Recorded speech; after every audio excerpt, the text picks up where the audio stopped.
पास 2 जन का चार्ट है, हम लाए हैं। I just want you to look at it and let us know कि क्या आपको लगता है कि ये एक लंबे समय तक चल पाएगा या फिर वो टूट जाएगा जल्दी से। ठीक है, तो मैं चाहती हूँ कि आप ये 2 देखें, ये लड़की है, ये लड़का है।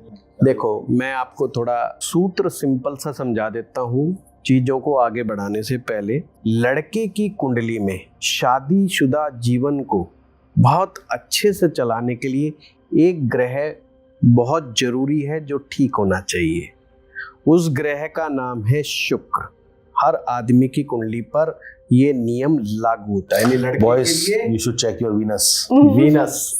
वीनस जितना अच्छा होगा वहीं से पता चल जाएगा कि लड़के का शादीशुदा जीवन कितना अच्छा आगे चलेगा। ये पहला कंसेप्ट। अभी आपने जो मुझे कुंडली दी है, ये मिथुन लगन की कुंडली है। अब मिथुन लगन में शुक्र तीसरे भाव में विराजमान है। अब शुक्र का जो तीसरे भाव में बैठना ये कोई खराब चीज नहीं है, ये अच्छी चीज है। बट अब रूल्स रेगुलेशन लगते जाएंगे। शुक्र ग्रह पर शनि की दृष्टि नहीं होनी चाहिए। इस कुंडली में शनि शुक्र को देखता है, क्योंकि शनि का जो नेचर है वो बड़ा सेपरेटिव है। उसको वैराग्य बड़ा पसंद है, उसको बहुत ज़्यादा शादी से कोई खास लेना देना नहीं होता। दूसरी बात, इस कुंडली में व्यक्ति का मंगल बद है। अब मंगल बद एक बड़ा टेक्निकल सी बात होती है कि मंगल बद जो है वो रिलेशनशिप में बड़ी प्रॉब्लम पैदा करता है। मंगल बद से आदमी को गुस्सा जल्दी आ जाता है, ईगो प्रॉब्लम उसकी बहुत ज़्यादा बढ़ जाती है, डिबेट्स बहुत ज़्यादा करने लग जाता है व्यक्ति। तो उस तरह की चीज़ें उनमें आनी शुरू हो जाती हैं। तो रिलेशनशिप के लिए अब ये चीज़ें अच्छी नहीं मानी जाती है ना। सूर्य के साथ जो भी ग्रह बैठता है बुध को छोड़ करके वो थोड़ा वीक हो जाता है। और अगर वो कंबस्ट हो जाए तो यानी कि शादी जिस ग्रह को चलानी है, जिसको निभानी है, वो ग्रह ही बेचारा कमजोर पड़ा हुआ है। चौथा रीजन, जो सबसे बड़ा रीजन है इस चार्ट का, वो है स्त्री श्राप। चंद्रमा 2nd हाउस में बना हुआ है। अब ये चंद्रमा 2nd हाउस में बैठा है तो रिलेशनशिप कैसे चलाएंगे भगवान ही मालिक है। वाओ। अब हम लड़की का देखें तो कर्क लगन। अच्छा, दोनों में प्रॉब्लम है। कर्क लगन का है तो लग्नेश अष्टम में चला गया अमावस्या दोष के साथ। ये चीज अच्छी नहीं है। जिसका भी लग्नेश 6 में चला जाए, 8वें में चला जाए, 12वें में चला जाए, it's not good for the relationship.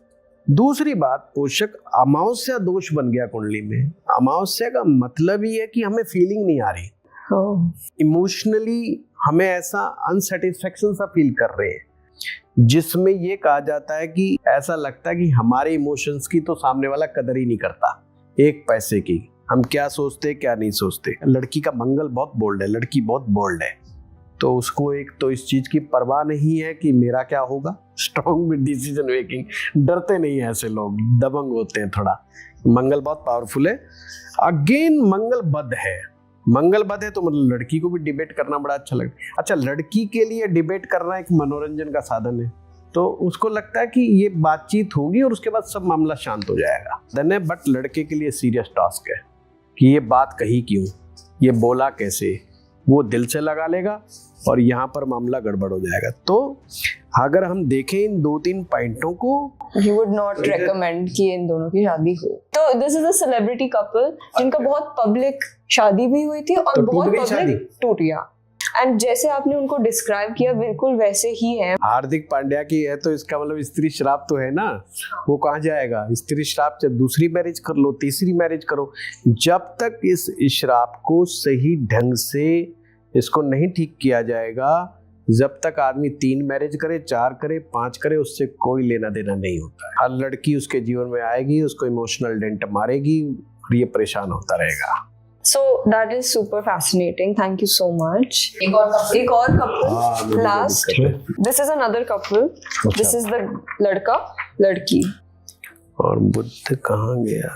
Budh mercury लाभ स्थान में चला गया। Very good.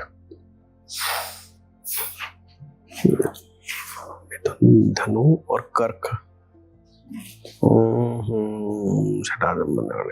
ठीक है जी, करें? तो आपको क्या लगता है, क्या इन दोनों की जोड़ी शादीशुदा है या नहीं, ये बताओ मुझे। तो शादीशुदा है। शादीशुदा है ना। देखो, लड़की के चार्ट के अंदर कुछ बड़े पॉजिटिव चीजें हैं जो मैरिज को बचाने का ये भरसक प्रयास करेगी। लड़के की कुंडली में कुछ गड़बड़ है, कुछ गड़बड़ है। इसका मतलब है एक जीवन साथी बचाने का प्रयास करेगा और एक बार बार गड़बड़ करेगा। बट ऐसी मैरिजेस चल सकती हैं, चाहे तो चल सकती है। इंटरेस्टिंग। कारण क्या है? लड़के की कुंडली में कोई स्त्री श्राप नहीं है। दूसरी बड़ी बात, लड़के की कुंडली में कोई भी मंगल बद नहीं है। लड़के की कुंडली में, यानी ये स्त्री श्राप से फ्री है, मंगल बद से फ्री है। इसके कुंडली में एक ही प्रॉब्लम है कि लग्नेश छठे में बैठा है। अब जिसका लग्नेश छठे में बैठा होता है वो वैसे तो बड़े इंटेलिजेंट माने जाते हैं, बट ये कई बार बिना मतलब का आर्गुमेंट छेड़ बैठते हैं। बट लॉजिकल आर्गुमेंट्स होता है, पर ये चाहते हैं कि हमारी बात को बिल्कुल यस कहा जाए। लड़की की कुंडली को अगर हम देखें तो ये फिर अगेन कर्क लगन की कुंडली आज आपने दे दी मुझे कि इसका लग्नेश चतुर्थ भाव में बैठा, चौथे में। ये इमोशनली बैलेंस बहुत है, ये चीज़ों को टैकल करना जानती है, चीज़ों को समझ जाती है।